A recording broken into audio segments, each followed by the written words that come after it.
Oh, what a surprise, another Gal manga. Well, this one's slightly different than usual Gal. Okay, no, really it's not that different at all, but it's a lot better than typical Gal mangas that we see. I have read a decent amount of them, like, I don't know, 4 or 5, and, well, this one just hits different. I am talking about none other than Yancha Gal no Anjou-san. Now, this is actually one of the first mangas that I read, along with Tomo-chan, which, by the way, look at that, I got a video of it right here, go and check that out. But this one's still ongoing. I'm 106 chapters into it so far, which, as of right now, is all that's out. And I gotta say, I absolutely love it. I mean, I know I said it with practically all my other reviews, but this manga has a very, very special place in my heart. Now, there are a lot of Gal anime/manga out there. I mean, here's just a few lists of them. In fact, even one of my first videos, I think it was the 3rd video I made on this channel, was about a Gal manga, which has like a good 10 chapters now. It really hasn't had anything else released for it. But yeah, despite that though, this one kind of stands out just a little bit. Typically, these Gal style shows and mangas, they focus on the ecchi part of it, or at least they try to use ecchi as, you know, really a focus point on it. However, with Yancha, there really isn't anything. I mean, yeah, there's very, very slight, but there are no panty shots. They're always covered up. There's maybe like suggestive themes here and there, but there's nothing like actually like woke. You know what I mean. You know what I mean. And I gotta say, it is definitely a breath of fresh air, because I mean, I want to be able to enjoy reading this manga. Sometimes I'm at work and I'm reading this manga. There are definitely mangas that I would not read at work, let's just say. I think you know what I mean. But this one, though, you know, it's nice to not have it be focused on the ecchi. Yeah, there's a time and a place where ecchi's kind of, you know, it's kind of fun, but typically it will take away from the story if it's focused on it. Because, I mean, in this manga, for instance, there really isn't much of that lewd stuff, and so instead they can focus on the characters and the development of the romance, and it definitely played out in its favor. So I think you already know the 2 types of characters who are going to be, you know, focused on in this manga. I mean, it's a very common trope. You've got the Gal, Anjou-san, blonde Gal, very, very cute, all that stuff, and then you've got the nerd man. You've got nerdy boy Seto, and yeah, he's as you'd expect. However, what I like in this manga is that they do make him kind of weak, kind of, you know, it's typical nerdy, but they also add in a lot of internal conflicts. And I'll get back to it in a second, but it makes him quite a relatable character. You know, second guessing himself, thinking, oh, there's no way she thinks, you know, romantically of me. There's no way I'd even have a chance with this girl. And always doubting himself for that.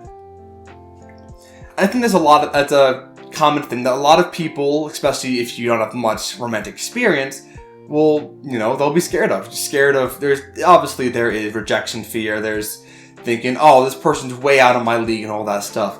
And it definitely is really cool to see that, you know, in an actual character that is actually pretty well written. Typically, these like nerdy, weak characters, I'm not as much of a fan as, because typically they don't have the greatest development. Either you put in the background, but if they do have a development though, they can sometimes be done very well. If done the right way, done by the right people, you know. Obviously, developing characters is not like a one-size-fits-all, or Senpai definitely by no means an easy task. But when it's done right though, these types of characters, they definitely, they shine a little bit. They definitely shine a little bit. And I mean, Seto, if this was any type of other manga, he would be labeled submissive and breedable right off the bat. Okay, ignore the last part of that. But, no, this man, he is definitely more submissive on the weaker side. He's a bit of a beta. But I think it's very the development of him. I mean, granted, I can't remember all the development because this has been over the span of like 5 years or something like that. 4 years this manga's been coming out, but I went back and looked at chapter 1, chapter 2, and stuff like that, and he was a lot more timid back then. I mean, he had a much more basic haircut. He didn't really do anything else but study or whatnot, and now he does have his focus on studies, but he's grown as a character where he's willing to set actual goals for himself and strive to accomplish them.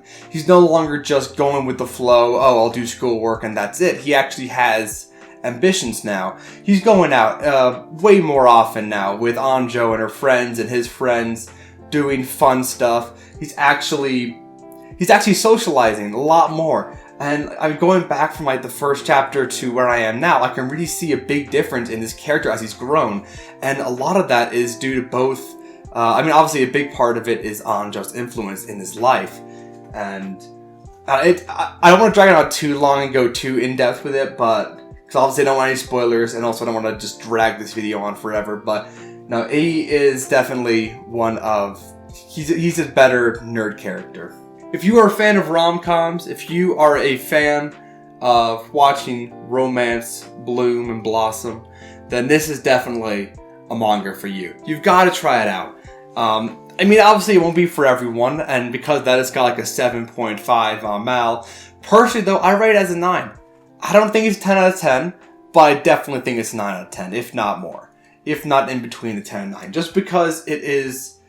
As a gal romance, I think it is possibly the best you can get. I don't think you can go past that. You just can't get better than this, I think, in my opinion. At least I haven't seen it done yet, but I love it so far. I absolutely love it, and I definitely hope that all of you guys go and try it out. I mean, what you got to lose? 10 seconds of your time reading a few chapters or whatever? Just go ahead and do it, man. It's definitely worth your time. And with that being said, this has been Senpai Supreme. Some of my latest videos are popped up on the screen right now. I've got anime reviews, manga reviews, and a whole bunch of other stuff. Also, yes, I know I am not wearing my usual Supreme hoodie today. That is because it is hot as balls in my room and I cannot be bothered to wear a hoodie. So instead, I am just wearing this. But yeah, anyways though, hope you find something you like on my channel. And yeah, hope to see you back in the next video. Peace. Hi everyone, this is the Boatman. I hear you aren't subscribed to Senpai Supreme on YouTube.com. If you are a real epic gamer and kawaii weeb, you will subscribe right now.